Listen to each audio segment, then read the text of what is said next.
O Eterno Egito. Por séculos, os deuses protegeram suas terras. E então, Akhenaton, o faraó rebelde, afastou-se dos deuses e abalou as fundações do país mais poderoso da terra, até que ele quase caiu.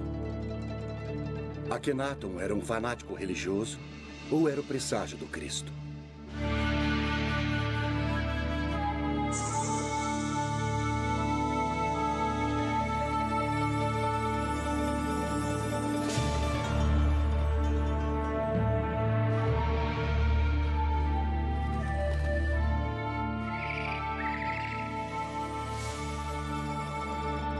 Os grandes egípcios.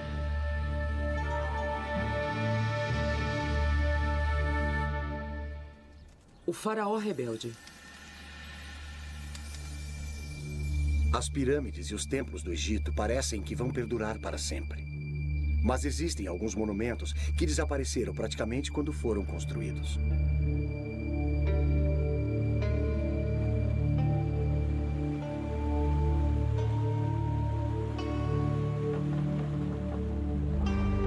A 322 quilômetros da pirâmide de Gizé está Amarna. Sob suas areias desérticas estão os restos de um dos locais mais enigmáticos do Egito. Coisas estranhas aconteceram aqui há 3.000 anos. Nasceu uma nova religião. Um faraó desfigurado morreu. E os egiptólogos ainda estão tentando descobrir o que aconteceu.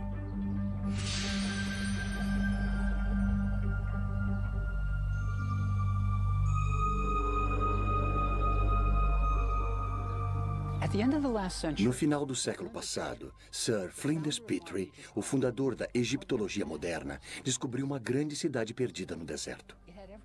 Ela tinha tudo o que ele esperava. Havia templos, palácios, ruas largas. Mas ainda assim faltava alguma coisa. Faltava cenas do faraó golpeando seus inimigos, marchando para a batalha. Também havia cenas do faraó fazendo oferendas a centenas de deuses egípcios. Não havia deuses. Quando Petrie continuou a escavar, ficou ainda mais chocado. O faraó era mostrado desfigurado, com o rosto alongado, seios, quadris largos e coxas grandes. Durante 1000 anos, os faraós foram retratados como jovens vigorosos, musculosos, prontos para a batalha. Este faraó era retratado desfigurado. Era quase como se uma criatura de outro planeta tivesse sido deixada no deserto egípcio.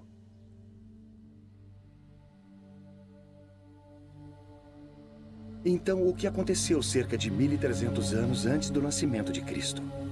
Para responder a essa pergunta, precisamos conhecer a família deste faraó rebelde.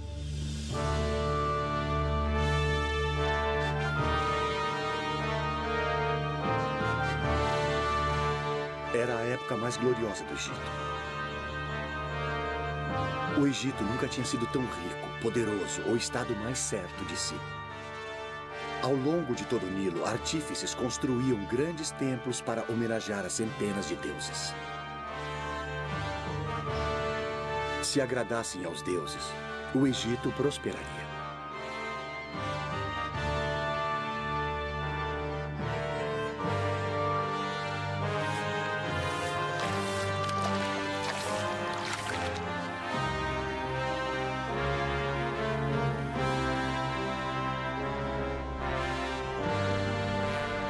O pai de Akhenaton, o faraó Amenhotep III, vivia no grande centro religioso de Tebas, cidade do deus Amon, cujos silos de topo arredondado estavam cheios de grãos, óleo, linho e vinho, necessários para pagar as centenas de sacerdotes que serviam os deuses.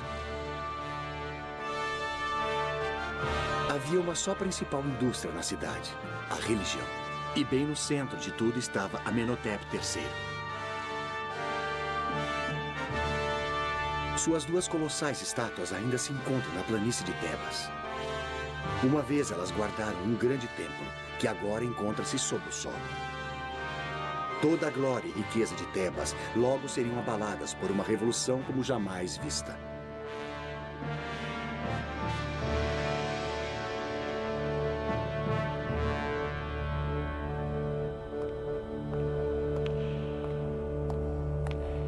Amenhotep III comandava as coisas durante os anos de glória do Egito. Então não é de surpreender que a maior estátua do Museu do Cairo seja dele, com a sua família. Ali está Amenhotep III, e ali está sua esposa, a rainha Ti. Eles tinham 6 filhos, e o importante era como as crianças eram tratadas. 4 eram meninas. Ali está uma delas. A estátua é uma espécie de retrato de família, e todas as 4 filhas receberam títulos importantes. Também havia um filho, Tutmoses. Ele recebeu o título de alto sacerdote de Mênfis. E havia mais um filho chamado Amenhotep, em honra ao pai. Ele não está nesta estátua. Ele não está presente em nenhum registro real. Há um verdadeiro mistério aqui. Por que a família real ignorava completamente o seu filho mais novo? Mesmo durante a sua tenra infância, parecia haver algo de errado. Talvez ele fosse apenas uma criança estranha com ideias estranhas.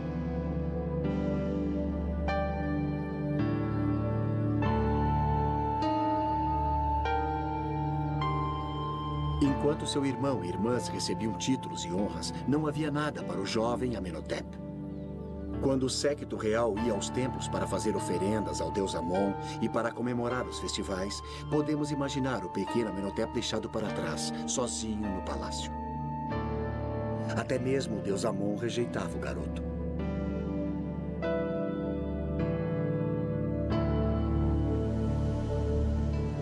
Então, o jovem príncipe foi excluído das cerimônias nos templos, onde seu irmão e suas irmãs faziam oferendas aos deuses. Tudo girava em torno dos templos e seus milhares de sacerdotes.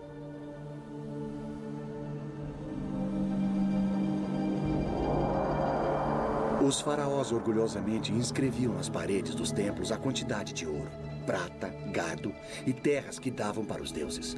Em um ano apenas, um faraó deu ao templo 51 quilos de ouro, 907 quilos de prata, 2.268 quilos de cobre, 25.000 jarras de vinho, incontáveis filões de pão, 300 medidas de linho fino e 12.000 acres de terras.